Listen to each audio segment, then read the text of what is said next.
good to hear that music again. I know, right? It's been weeks. It's been a minute. It's It been is. since we had our good buddy PJ on the call Yeah, that was on the what, like stream. It 6 was a months couple. ago? I don't Yeah, know. that I've was lost track. I don't know how to keep time internet. anymore. Internet time is fluctuating. Well, Well, happy I'm holiday season. noticing a theme here. Yes, we're quite Look. seasonal.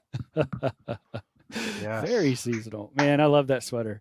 I know. I was in GameStop. You know what was really weird is going into a GameStop after everything that's happened in the last 3 years. Like, when was the last time you went into a store like that? Ever? A Like, GameStop? it seems like it's been a decade, right? But it feels like that whole business model is just done. You know, It's a sad place now. it's funny. I was talking to my son about how wonderful it used to be that we had physical media. And so the reason that conversation came up is because of something he actually got me for Christmas, and I want to share it with you. Go for it. So he's also really into vinyl right now, right? So he's really Oh into yeah. vinyl records, and we've talked about, when you used to get a record, there were liner notes. Some of the records opened. There were Oh things yeah. on the back. You put, like, he got a first press of Men at Work the other day. And when you pull the vinyl, it's got all these pictures on it, and it's like, you don't get any of that with downloads, right? And Right. so video games used to be like that. Remember back in the day, you'd buy a PlayStation disc, but it would come with like a preview for another Oh yeah. game, Or like an and art book, or yeah, an or an album. art book. But check this out. So as you may remember, I have an Atari 800 XL Hmm. computer here, my first computer. And so he got me this. Nice. I love it. But what's Man. awesome, and so this is the point I tried to make to him, is like when you used to buy physical media, you know, it was an experience, right? So you got all of this stuff. First of all, you got your discs, right? Oh Which yeah. right out of the gate is awesome because I've got a 1050 disk drive over there that now I'm gonna have to fire it up. That's But you five got and a all the half inches for you young whippersnappers. but you got these like software. Oh I mean, yeah. look at that picture. The That marketing for belongs these in a games museum. is insane. Yeah, Like, why is it's the really good. rose against the glass with the mouse? It's very Man, weird. But you I want to got be like, in that meeting. I want to be in that marketing meeting. right, Like, we right, need to bring that back. right. I agree. So my point is like, you really used to get all of this stuff. Now I've got another funny physical media story for you. And Travis, if you happen to be watching, you're going to get a kick out of this too. Um, Remember a couple of weeks ago, our friend Travis Preble, he sent that Tron book to me. Yeah, yeah. And hold on 1 second. Well,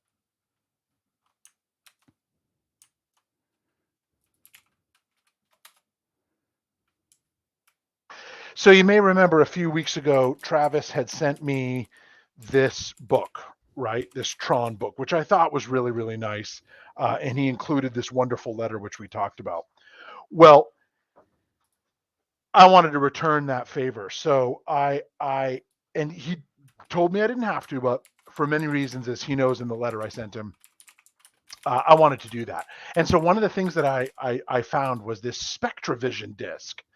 And I thought, because in the picture, I thought it was a disc, like a floppy disk, like this big. And I thought it was like Tron on a little disc that you could watch on your computer, which of course makes no sense. You couldn't have fit a movie on one of those discs, but I wasn't thinking clearly. When it showed up in the mail, it was this like huge laser disc sized thing, which was beautiful. I mean, I couldn't believe how amazing it was and had all this great artwork on it. But it was this funny physical media story where it was like these outdated things, you forget how big they were. oh yeah. And just how much fun physical media was. And I'm talking vinyl, tape, CDs, video games, and I feel like we've lost that. You know what Yeah, I yeah. mean? Like, Oh, I feel like I we've know. lost that. Well, that's what this experience at GameStop was. Like, the only kind of cool thing was that, GameStop, love it or hate it, they bought ThinkGeek, right? And they combined, and now they have all that stuff in their stores. Yep. They had some really weird stuff on clearance that, like, was the most interesting part about going in there. Um, but I look at some of those things, and they said the most popular item they had been selling this week was Power Ranger, white Power Ranger memorabilia because of the death of the actor from the series, right? Oh, So yeah. they said people are just coming out of the woodworks, and they've never sold that stuff before, and now they can't get enough of it. That's really interesting. And yeah, it's funny how these things just kind of come and go. If I were to go to my local GameStop here, there maybe this time of year would be very busy, but other times of year, it would be not so busy. But if I go to this place called That's Entertainment, which is this like store that has comics and retro gear and all this crazy stuff, that place is always hopping. And people love the old physical media. Anyway, I just, I don't know. I really loved physical media, and sometimes I wish it would make more of a comeback. Or I wish a new type. Whatever happened to bubble chips? Remember on the Running Yeah. Man, we Yep. were promised We were bubble promised chips, certain things, yes. and we never got the fucking bubble chips. And I want to know what happened there. I, I don't think that's well, fair. there's been a lot of innovations. I mean, you see what they're doing with the space program and other stuff. Sliding doors. We Yes, were Ryan. reminded There has we been were a lot of we were innovation. reminded this week that there were no sliding doors before Star Trek apparently. So now that's a whole thing in almost every store you go in. You got to make can you do your version of the sliding door sound effect, and then I'll do my version? Let me hear you do the sliding doors from Star Trek. That was a good one. There we go. You've been practicing. I've been You working put me on the that one. spot, but I tried. I've been working on that one. Hey, so should we do a little gift giving here? I think we should. I think All right. speaking of physical media, I think we should. That's a nice segue. So, ladies and gentlemen, we do this every year, the Geek Gift Exchange, where Graeme and I mail parcels and try to get them there in time for Christmas. We did it extra early this year. We did do it. Actually, that was thanks to you, buddy. You motivated planning. me to get and my ass going. I got this giant box, so I got to get something to get into this. All right, so we're going at the same time. Let's do this. Okay, ready, go. Go. Yeah. Man, use like heavy duty and like electrical tape or something. Here comes Ryan Crisp. Oh my god. Wait, is this an actual original Star Wars Game Boy game? Oh my god, dude. I didn't even know that was a thing. I think it's a remake, but I think it's like one of those. It's made to look like it's in the original whatever. That is awesome. It is new. It's not used. I am gonna fire that up. That is fantastic. It is a collector's edition, so you'll have to see. Okay, this Thor pin is absolutely badass, and I will wear that all the time. Every Thursday, you got to wear that on your lapel. Like a fancy person. What? My camera just lost me. It does this every once in a while. My fancy camera is like, no, I don't know where you are. All right, here we go. Amazing gift. A 3D lamp. There we go. Nice. But do you see what it is? I'm looking. I don't. Wait, hang on. Yes. Oh. It's your boy. It's Grogu. Your boy. Nice. Okay, I love the Thor pin. Thank you for that. I will wear that all the time. I love it. All right, I'm breaking into it. I can't even wait. That is awesome. Okay, I'm going to break that out. Maybe by the end of the show. All right. Is this Detective Professor Cox. Indiana Jones? Oh my god, dude. Is this what I think it is? I figure you might want to do some adventuring over the holiday. And what better way than with the Grail Bible? Holy cow. Oh my god. And I'm pretty sure I think Sean Connery like lost it, and then it was found in like a bar, and then it got up onto eBay or something. No, it's a replica too, but it is very cool, dude. You got to look through that. It's got like maps. It's got like all of the descriptions. This is the Grail Diary. I don't believe it. It is the Grail Diary. Yeah. It is. That is you got to do some National Treasure style adventuring with that thing. Man, thank you. Batman. Wow, this is so I've cool. heard with the latest run of Batman that Mark Silvestri is coming back to pencil. He's just done like his first episode or first issue, I think. Wait, what did you just say? Mark Silvestri. He is a penciler. So he when Jim Lee and all the people broke out from the big DC and Marvel to do Image comics, he was he's one of those famous artists that started out on X-Men and then made his way on his own into Image, but he's come back and he's going to do a Batman run that he just started. So I'm excited. Wow, that is Whoa, really cool. Batmobile! Nice, dude. Isn't that great? That is very cool. Thank you, man. I'm gonna have so much fun this Christmas. Nice.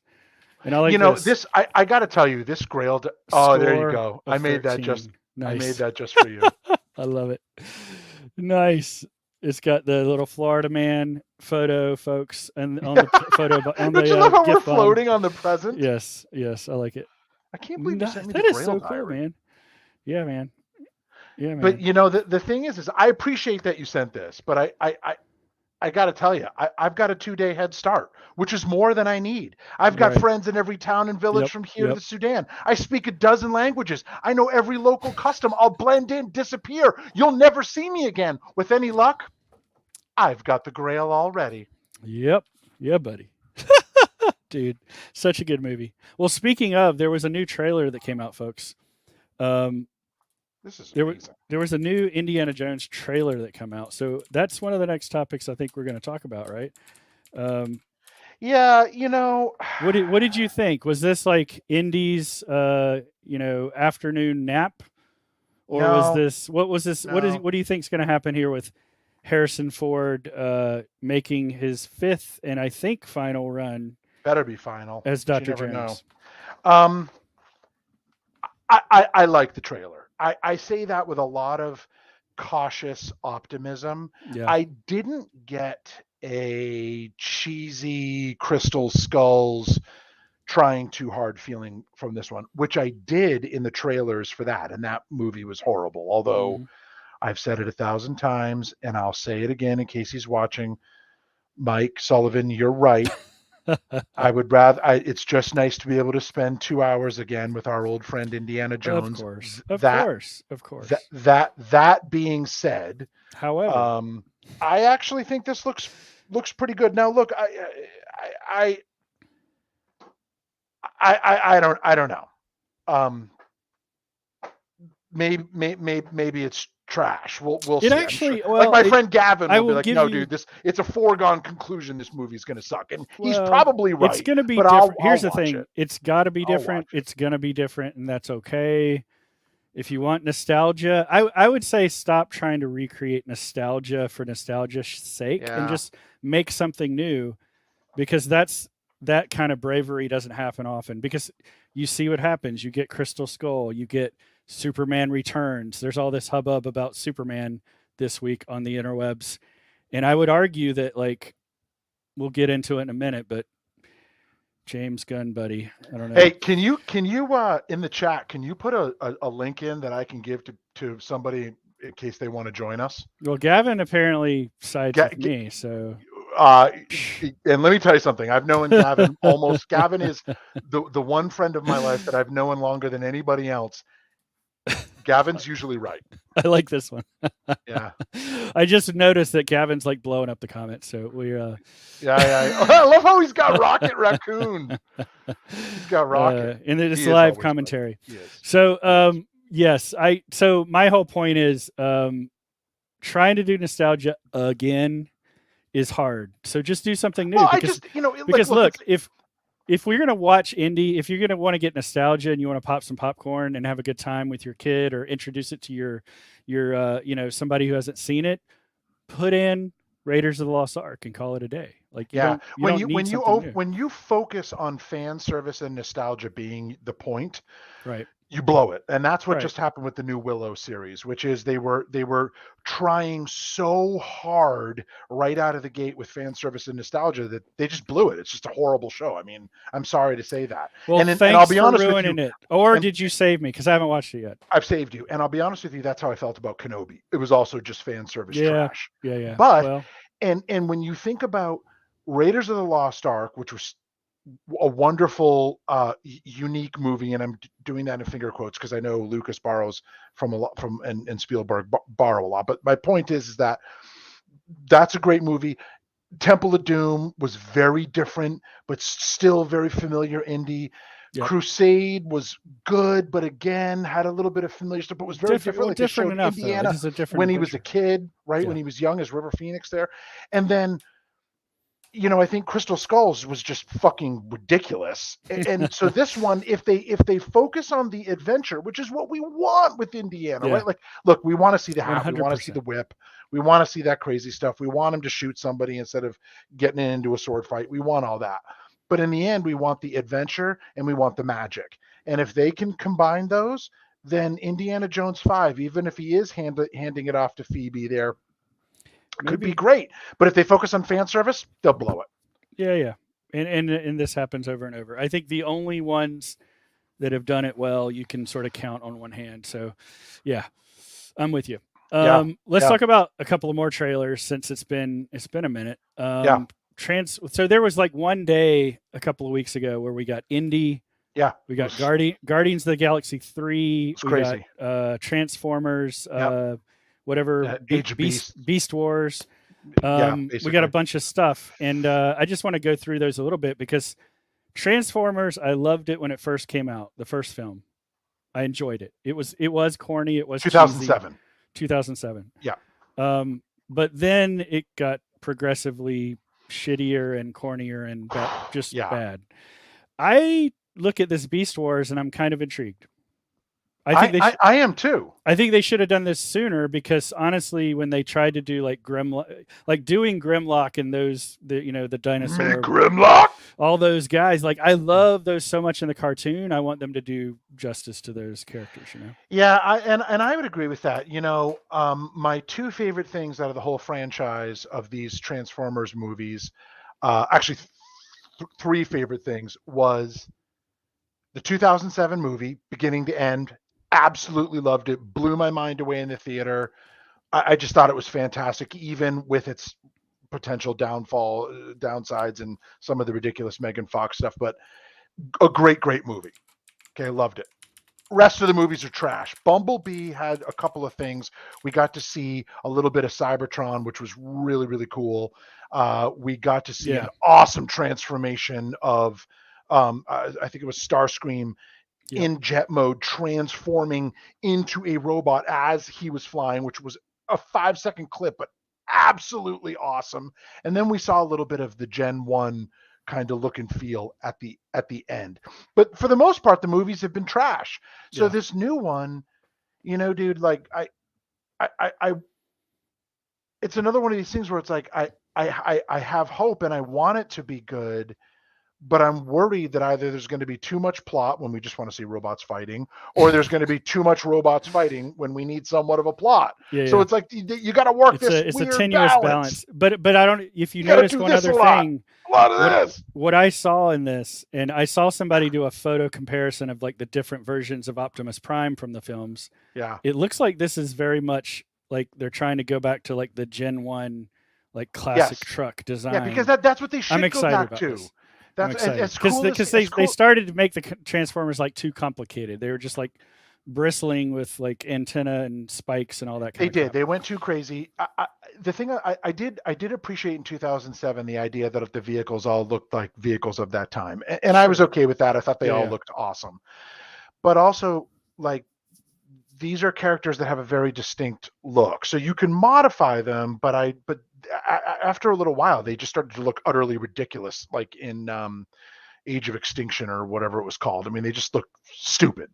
So I'm hoping that if they kind of simplify a little bit, we can have a comeback that'll be pretty good. But you know what, dude? Who knows? Well, and is it so? And they bring in some of those other classic Gen 1, like the female, the RC. I thought looked RC. Awesome. Like I getting RC doing that right, like that would be cool. Yeah, I'm RC looks cool. I did like the idea where the kid was in the Porsche. I forget its name, and it kind of like in motion stands up to transform, and he just like walks out of it. And I thought the swagger of that moment, although the CGI was janky, the swagger of it I really liked. But here's the other thing about the 2007 movie, and only a Gen X dude could say this and not sound, well, I'll sound ridiculous, but I don't care. But like, there was some emotional components to that movie that there was also some comedy that was great. Like the parents I thought were awesome, but like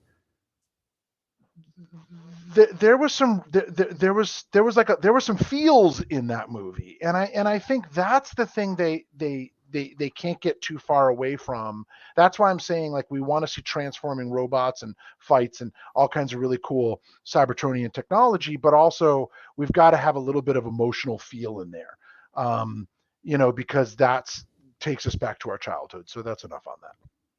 Yep. By the way, speaking of, I got to turn this camera tracking off. It's driving me crazy. Speaking of Transformers, can I show you another little thing that I got? Well, I think if it's what I think it is, go right ahead. So every once in a while, actually, you know what it was is I was watching, what show? Oh, it was the Guardians of the Galaxy holiday special. And they showed Psykill, the GoBot, which blew my mind away. I was a huge GoBots fan when I was a kid. Yeah, I was one, too. Psykill, the Super GoBots. Well, I got one. Nice. And it's in its original box. Oh, that's cool. And it's in like, I never had one condition. Like that. Like I had the little goofy ones that were like smaller, I guess. And so I shared this. Yeah, you had the regular GoBot. So did I. And so I shared this. This is like the Super GoBots. Oh, right. Super. Right. So I shared this. That was way outside my leagues. In the GoBots Reddit community, and somebody pointed out something that I did not notice, which is so funny. Is if you look at this image, the red GoBot is on his knees, bowing down to Zod. Nice. Look at him. Look at him right there. Right there. Well, as you do. So I wanted to share that with you too. That Zod is Zod is a jerk in every culture, and some people worship him. He is a jerk in every culture. But that's a barn find. A guy found that like in his garage. That's insane. And was like, I have no idea what this is, and he sold it way under value, and I got it. And I just thought that was really cool, so I wanted to share that with you. That's good. Yeah. Now I think there's another sort of like elephant in the room. Speaking of Reddit, I feel like we really need to address Twitter here for a minute. All right. I know we could. Gavin, we're going to mention Elon, so I know that's troubling to you. So there's an Elon. We could go on a big warning. rant here, but we're not going to. Well, dude, it is like that. Every day is something, and I'm just wondering, like, I don't because know. It's a mess, dude. We're in the end. So you left Twitter. It's a mess. Right? You left Twitter. I'm still lurking there a bit. Done. I just wonder after yesterday, I just don't know where things are headed. Because now let's remind people here that I was an all day, every day ADHD maniac Twitter user. I mean, it was something I used it a lot for my job. I used it a lot for my personal life. Of course. It is a digital repository of all the events.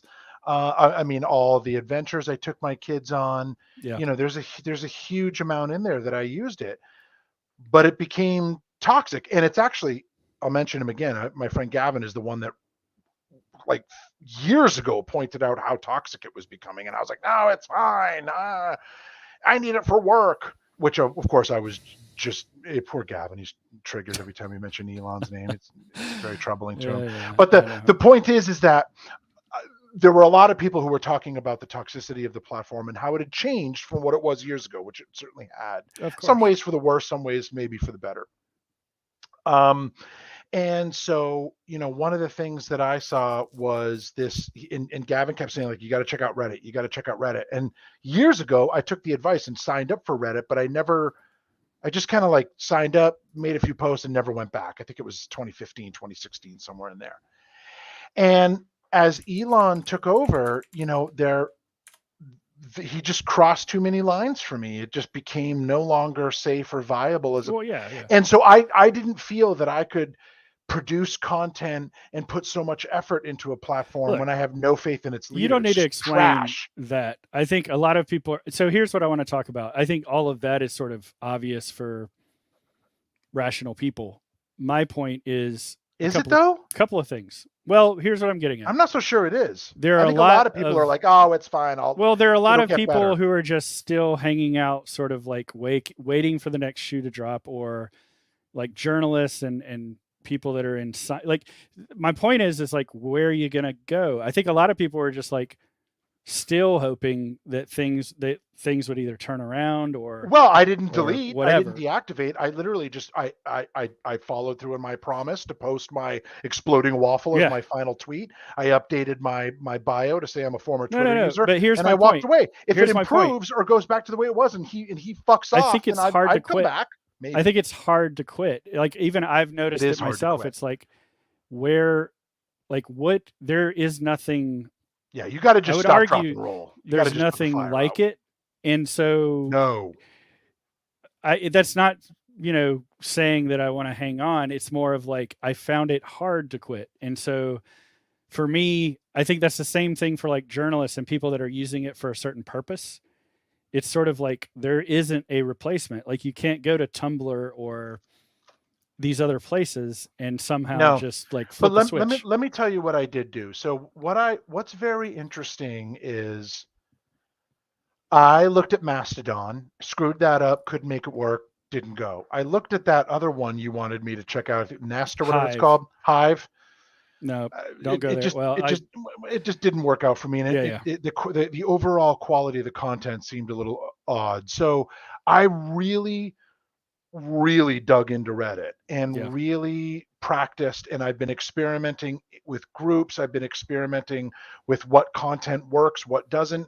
I've been experimenting with conversations that have been great, conversations that have turned horrible really quickly because some people on Reddit are just out to punch as fast as they can. But here's what I like about it. The focus is on the communities, not on the individuals. And so I I really like that. I mean, Yeah. um, I did consider Tumblr, and if I think if like for example, if you and I were to retool this show, we might create like a week's end Tumblr, right? That Sure. has all the things It's that we more of talk about. it's more of a blog though. It's more of a It's not the blog. same thing. Yeah.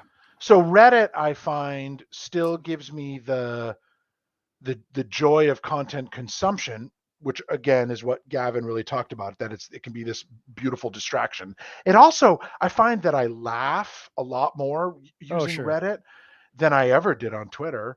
And so I just find Reddit to be a source of community based joy. And I've been doing a huge amount of mechanical work on my ATV. I've got lots of great questions answered there.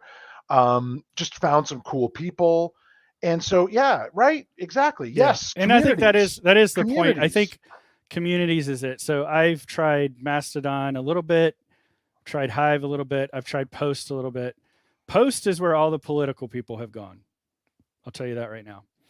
I don't even know that Hive, one. Post. well, it's a you have to get into a beta. It's not even open. It's like Oh, one of those things that's like not yeah. as functional as Hive. So like, is it going to take off? Who knows? Yeah. Tumblr, I go there and I have joy in Tumblr just because of all the nerdy fandom stuff. I think I can do the same thing on Reddit. I just got to jump in and just spend more time there. Honestly, Ryan, having known you so well for so many years, and is Reddit's the bomb. And I really believe that you would really enjoy it. I think that you would find it to be, and it takes a while to get used to it. Like Yeah. I've made some mistakes. I've had to delete a few things here and there, not because like I did something wrong, so to speak, but because like I didn't use a particular feature correctly, or maybe I posted something and I didn't understand what the group was for. But like I've had some great success. Like I posted the Sonic Charge, Boba Fett Sonic Charge Oh from yeah, Attack yeah, of the Clones. I posted that in the yeah. Star Wars group and got huge engagement there. And I did that deliberately, Well, knowing that let's like I'm commit going to try ourselves. this. All right, I got an idea here. So first of all, I agree with Gavin here saying, yes, you're right, but that's not what the show is about. I will say we should try this out for Tumblr and Reddit. I do think that would be a good idea because honestly, we need to go find our geeks because apparently they're not on Twitter. Dude, it was never going to work for us. And they were never on Twitter. But Twitter is just an so ego fest. that's okay. And it's just well, it is. screaming, It "Look is at now, me." and I think whereas it's become an echo you get chamber. on Reddit, it's become an echo chamber. Whereas you get on Reddit and it's look at us. It's celebrate us. Yep. It's let's have fun with this thing. So I think you and I have had many discussions around retooling the show to make it more specific and a better format, and I'm all for that. But also for finding our audience and then being able to play with that audience, right? Right. And so I really do believe that Reddit with a Tumblr that has all the stories we talk about would be a great place to play. Great. And I do think I do want to experiment with Twitch as well for some engagement stuff because Sure. I honestly this is a stream show, but we've been myopically kind of focused on a couple of platforms. I think there are so many opportunities for us to do streaming. I think we should do a special Weeks in stream of if you and your Monday night gang are willing, like go do a photo excavation night that we stream live and talk during it or something. That would be kind of fun. Yep. Like I come along as a guest on y'all's adventures when you're shooting Jeeps into the canyon and taking photos or doing whatever, right? That would be, yeah. We can do some more stuff and talk about third spaces and third places, and virtual spaces. I think that'd be cool for the season 3.0 of Weeks In that we're starting next year. Yeah. I really think so. So, let's see how it goes. But anyway, temporarily goodbye to Twitter. So I do want to say apparently again, we need to hire Gavin as our community consultant. We just need to have Gavin on the show or backstage every episode. So it's really nice to have him participating. But what I was going to say was, I don't know what the fuck I was going to say. Oh, well, it's gone now. Yes, we're going to do stuff and things. Oh, I know what I was going to say. If you're watching this show and you and I interacted a lot on Twitter and I did not get a chance to say goodbye to you or explain my sudden departure, I apologize for that. I have a lot of good friends on Twitter, but there was just a line that prick crossed and I couldn't participate anymore. And so look, I said, the plug. No explanation needed. I get it. It's a weird place where, again, like you're trying to find your space with your people. That ain't it anymore. So I get it. That ain't it. So yeah, dude. What else do we got? 30 minutes. That can't be it. We already did 30 minutes. What do you want to do next? Oh, I got to tell you about something. Do you ever go shopping at a grocery store called Aldi? Do y'all have those up north? We do have Aldi.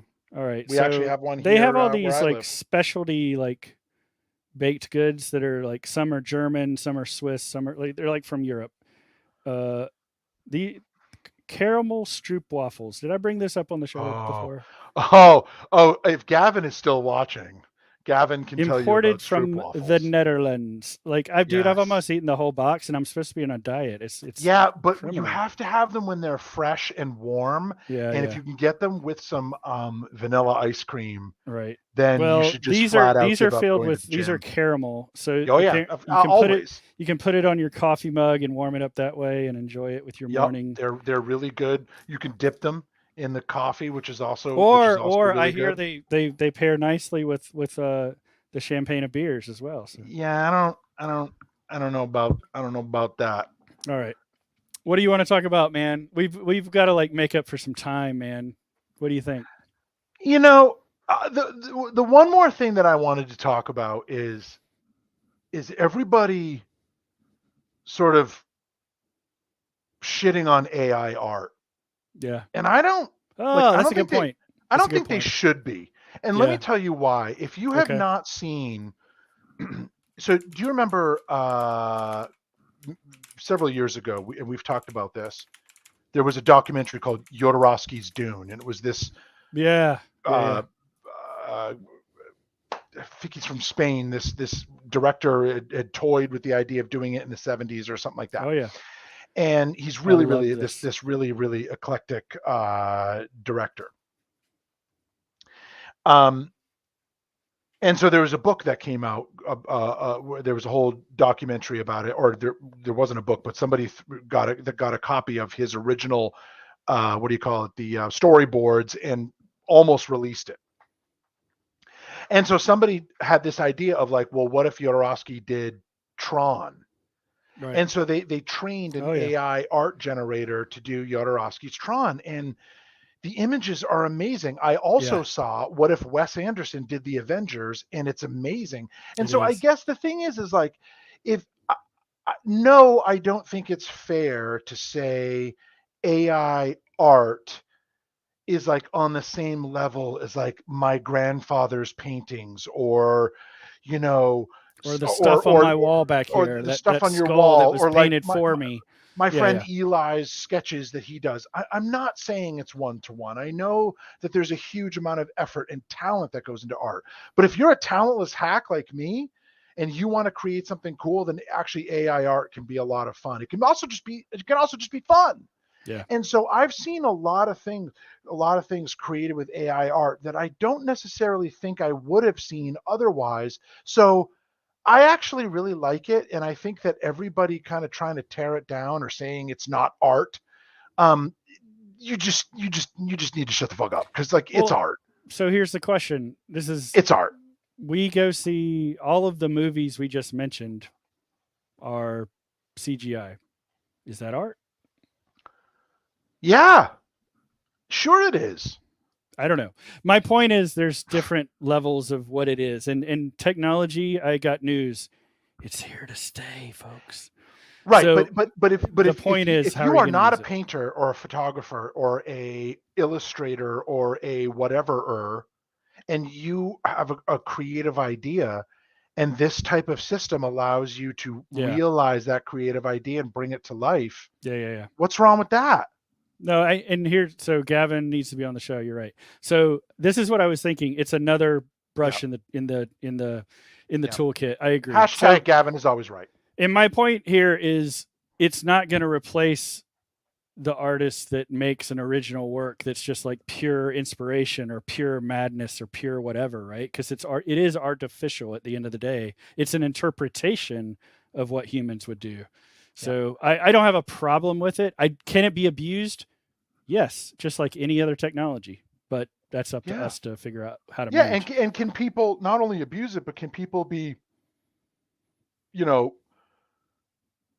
not good at using it from a talent standpoint? Sure. I mean, remember years ago when we were going through the whole NFT thing, well, a couple of years ago, and I made the 8-bit images of the spaceship attacking the Cookie Planet and the smoking dude with the axe and the tree. Like, they were horrible images.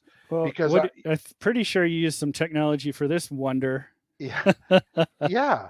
So, I mean, look, I don't know, but I think people saying that it's not art are I just don't agree with that. Well, here's the thing. All of the starving artists on Instagram that have their banner campaign, more power. But it's not going to cause me to not want your art, but it might annoy me enough to like unfollow you, and then we all lose. Yeah. We'll see. I do agree with Gavin that NFTs are money laundering. Because did you see the big announcement? Yes. It's so hashtag pathetic. Major announcement. Look, dude. Yeah, but you know what's interesting about that? I thought he was being punked. I didn't think it was real. I was like, there's no way this is real. So not only is it real, but somebody figured out today, and if you haven't seen it, go see it, because it's not like, well, maybe, it's obvious. So they took a picture of our current president, and that's the body they used for that other guy. Oh my gosh. So in the images where he has the blue suit and the tie on, that's Biden's body. That's insane. No, wait, that is so ridiculous. I don't understand. I don't understand. We could talk about this for a long time. I don't understand it. Let's not, because that'll really trigger. We just got into a good groove here with Gavin. We got into a good groove. I don't want to bring. I don't want to bring the Batman party down, folks, at all. Do you like your gifts? Yes. Good Lord, I want to get off this freaking stream and play with my toys. I know. All right, I know. So I want to go read the Grail Diary. So let's talk about like next year. We're gonna probably do another show before the end of the year. We might not get to 100. That's okay. We might have a party line during the dead week after Christmas. If anybody wants to join that, we'll put out invites somehow, carrier pigeon or something. But we're going to retool this show. We've talked about it. We've kind of alluded to it. I think we want to talk about third places a little bit more, like go a little bit more in depth and have some guests to talk about that. But I'm excited about that. Let's not workshop the show. Let's not workshop the show on the show. You're right. Well, the point is, folks, is we want to get better at being dialed in on what we're good at and giving you a show that is predictable in its topics, not just like here's some garbage that we are interested in, that we make the joke that we're the most useless knowledge. Here's what I noticed. Here's what I noticed. And this is the negative effect of Twitter, I think, is that our show kind of became just the things that we tweeted about, didn't like, that we tweeted about this week, or that we saw that we could like dunk on. And that's kind of, I don't want to be negative. Like you said about Reddit, I would like to bring some joy and some like actual critical thinking or creative thinking into our show format and with our guests, and let's elevate it if we can. We're a couple of sexy bitches. We got to get in the groove here, brother. Right. Oh, wait, this is not me like saying that, like, I just want to ask, have you noticed anything different about me? That you've lost weight? It's very obvious. I have lost 14.7 inches from this body somehow. I can tell. To the point where I had to use twine to keep these pants up today. Okay, so I have one request for our next show. Yeah. You got to go Showtime on the beer. All right. I know you know what I mean. That's an old thing from when I will, Ryan and because I used to travel together. I got to get ready. Not only am I getting the bod ready, I got to get Showtime ready for going to Vegas at CES. I know, dude. Hey, I'm down. I'm down 11 pounds total now. That is amazing. Good for you. Yeah, I go to the gym. We're doing 4 or 5 days a week, and I do a hardcore workout. It's that's really amazing. Awful. That's amazing. It's really, really horrible. I just stopped eating anything other than stroopwafels and light beer. Now mix a little Osewurst in there with some Magner cider and some cigarettes, and you're really having a Dutch diet. Right? Yeah, baby. Gavin's all right. Gonna be like, well, look, not a Dutch diet. Yeah. All right. Well, this has been Weeks In, folks. We've had quite a year. We've enjoyed it. Thank you for my wonderful gifts. Thank you so much. Oh man, yeah. You got to tell me if you can discover any secrets in the Grail Bible. I want you should start a whole Reddit thread about what you've discovered and try to make it into a real I should do a real expose. I should do a TikTok series where I use the Grail Diary, but I just go around the town I live in. How many people that haven't seen, that film was a number of years ago. How many people would think that you're like onto something real and follow along with the mystery? Probably enough that I could get elected president. Well, maybe you're right. All right. Well, happy Christmas, Merry New Year, all of that stuff, and Merry the Force be with you. Yes, and don't forget, use your harpoons and tow cables. Go for the legs. Always. All right, Graeme. Thanks so much. Thanks so much for watching, folks. We'll see you in a couple of weeks. Thanks for joining us. Out.